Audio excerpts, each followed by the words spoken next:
poppin' B? Purpuck here, and welcome back to another episode of Race the Ramen, the show where I attempt to review something unscripted in the amount of time it takes to boil an instant ramen. And today, we'll be taking a look at Spider-Man Across the Spider-Verse, showing now in theaters. Alright, we're going to start the timer right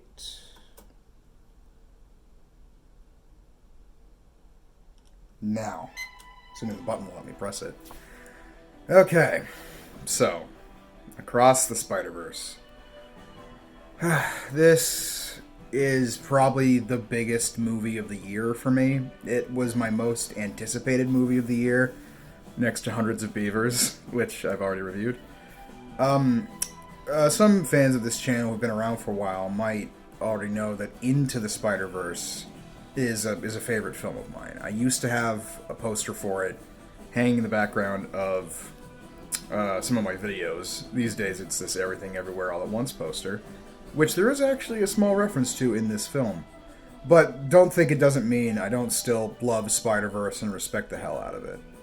It was such an important landmark movie in animation in general. Like, not just Western animation. The first Spider-Verse was a complete surprise to basically everyone. I had no expectations for it. And then it came out of nowhere, surprised everyone, and changed the way that animation can look. It, reminded everyone that cartoons can look like something other than reality, and that we can represent concepts and ideas and have bright colors and shit. And after the runaway success of that first Spider-Verse, they apparently got right to work on Across the Spider-Verse, and the coming third installment in this 2B trilogy, Beyond the Spider-Verse. It was originally going to be one big movie, but then they realized it was way too long, so they broke it into two.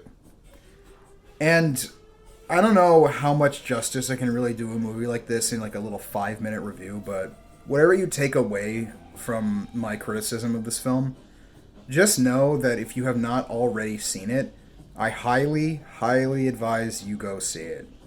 I think Across the Spider-Verse is nothing short of fantastic, and I'd go so far as to call it maybe the most ambitious animated movie to ever come out of the United States. It's the longest animated movie ever produced in the US, and in terms of a Spider-Man movie, this is the fourth Spider-Man series in the last 2 decades, you know? We've had Tobey Maguire and Andrew Garfield and Tom Holland, and now we have Spider-Verse. This is technically Spider-Man 2 4. And it's an amazing sequel to the first movie that builds on all of its characters incredibly well.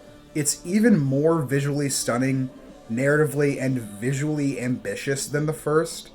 It has a ton of things going on, but manages to consolidate them all fairly cleanly in its rather long runtime. Aside from its, cliffhanger, to be continued, Back to the Future 2 style ending, which I will get to. I mean, that's the biggest complaint most people seem to have about this movie, is that it is a middle chapter. For those who don't know, I already kind of mentioned it, but it was going to be one big long sequel, and they were going to make 2 parts, and they're still doing that, but they're just giving them their own titles, which they haven't really made super clear to the general public. Every single viewing, I've seen this movie 3 times in theaters now.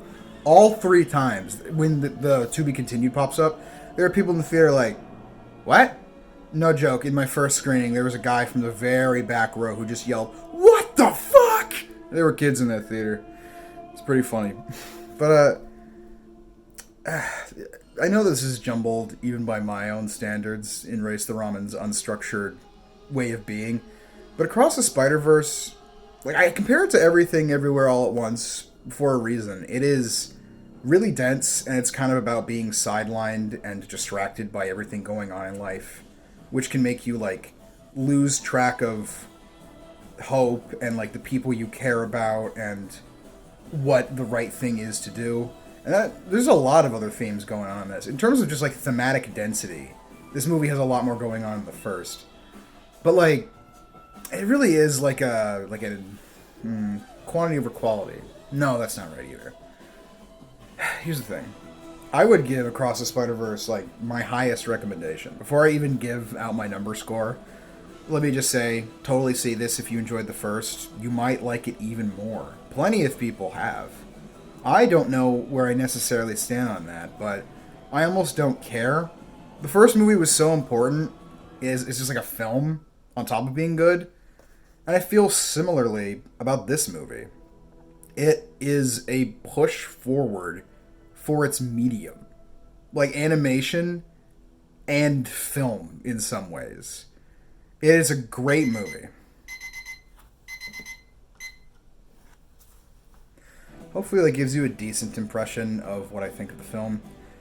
It's a hard movie to talk about without spoiling. I actually plan to, shortly after this video, release an extended spoiler discussion where I just go into everything, because I have a lot I'd like to say about specific things in this movie. But just going on broad strokes, this is an over 2 hour long animated Spider-Man sequel, and it's one of the most like narratively daring and emotionally resonant things I've seen from like a movie theater or a franchise in a long time. I've kind of been dancing around it the whole time, I guess, but let's just get it out of the way. I give Across the Spider-Verse a 10 out of 10. And I'd like to remind people what that means when I give something a 10 out of 10.